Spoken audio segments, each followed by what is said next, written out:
Welcome to Guide Guru. We hope this video helps. You start by getting footage right. Use 60 FPS or 120 FPS when possible. Once done, import the original clip into Capcut's timeline. Don't re-export first. Next, make sure the project frame rate matches your source or set it to 60 FPS if you plan on 2x slow motion. This prevents judder and frame blending errors later. Now that your clip and project settings match, you're ready to apply smooth slow tools without degrading quality or introducing artifacts. You now apply Capcut's optical flow interpolation to create smooth slow motion. Select the clip, open speed, and choose curve or normal speed, then pick optical flow or motion compensation if present. When using curve, build gradual ramps.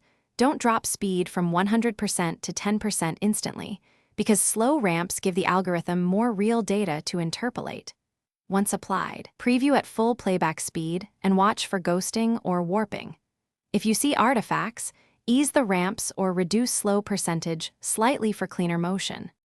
Finish by refining and exporting with preservation in mind.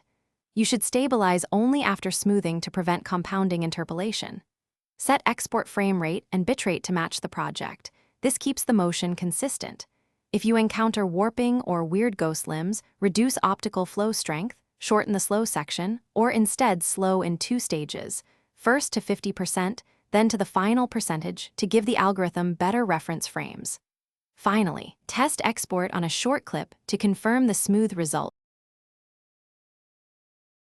Thanks for watching. Consider subscribing if we helped you today.